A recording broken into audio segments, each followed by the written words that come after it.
plaît, de l'argent pour vivre sur Mars. Revoilà le patron. Alors, vous avez réussi à obtenir des fonds pour la colonie? Ouais les gars, j'en ai eu beaucoup aujourd'hui. J'ai eu 4,50. C'est pas mal. Et oui, aujourd'hui la colonie est au bord de la faillite. Et pour couronner le tout, certains de nos sponsors attendent quelque chose en retour maintenant que des humains vivent sur Mars. Quelque chose comme un pourcentage de nos bénéfices. Ah, j'aimerais bien leur donner, honnêtement. Mais le problème, c'est qu'on n'a pas de bénéfices. Nos seules rentrées d'argent viennent de l'Agence spatiale européenne qui nous envoie des subventions. Et ça règle pas nos problèmes. Nous sommes tellement pauvres que la totalité de l'argent qu'il nous reste ne nous servira que pour ravitailler la colonie en ressources complexes, qui ne peuvent donc pas être produites sur place. Heureusement, les besoins principaux des colons sont comblés, les réserves de nourriture continuent d'augmenter et la réserve d'eau est encore assez importante. Et si ça suffisait à faire vivre la colonie, tous les bureaux d'à côté seraient vides. Non, tous ces gens ont encore besoin de nous, jusqu'à ce que la colonie soit autosuffisante en ressources. Mais pendant qu'on trouve une solution à tous nos problèmes, on a un peu de choses à faire, de l'exploration, de la récolte de ressources et des recherches. Et des problèmes, on n'en manque pas. Les plus vieux colons sont déjà dans la capacité de travailler, et le taux de natalité dans le dôme est très faible. Très peu d'enfants veut dire très peu de travailleurs lors de la prochaine génération. C'est l'avenir de toute la colonie qui en dépend. Du coup, une nouvelle fusée décollera bientôt, mais en attendant, on peut automatiser beaucoup de métiers à l'aide de robots de service. Ce genre d'installation demande énormément de ressources pour être installé, et on en a déjà très peu.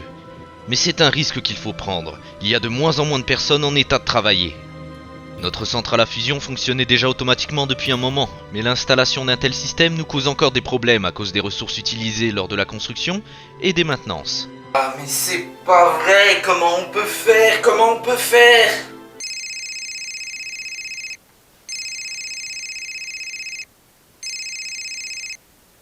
Coucou ma puce. Papa, t'es pas venu hier.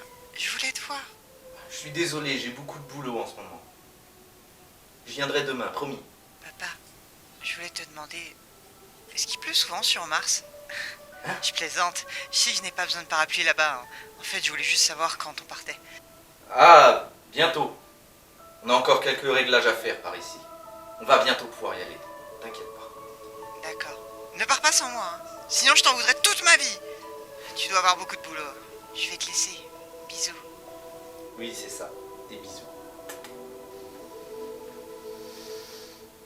Ok les gars, on lâche rien. On a encore du pain sur la planche avant de transformer Mars en paradis. Déjà, on lâche rien concernant les recherches de technologie et l'exploration du secteur. Et on envoie une fusée supplémentaire, mais pas pour des ressources, plutôt pour la création d'un dôme.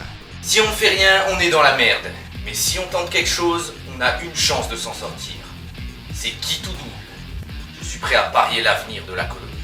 Et bien évidemment, la consommation d'oxygène et d'eau, surtout d'eau, sera accrue. Mais un problème à la fois. Si on récolte suffisamment d'argent, on pourra s'en sortir. Le secteur où doit être construit le dôme est rempli de métaux rares. Nous l'avons notre source de revenus. Avec quelques géologues et de bonnes installations, on va pouvoir s'en sortir. Mais pour supporter tout ça, il nous faut un nouveau générateur à oxygène et de nouvelles pistes d'atterrissage pour les fusées, en sachant que l'une d'entre elles sera constamment utilisée pour les transports de métaux rares.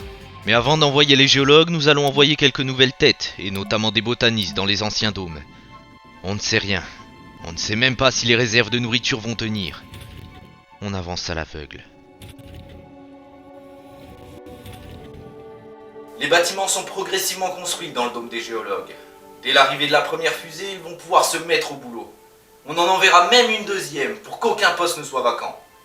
Ainsi, les stocks de métaux rares grossiront rapidement. Et la trésorerie sera de nouveau bien remplie.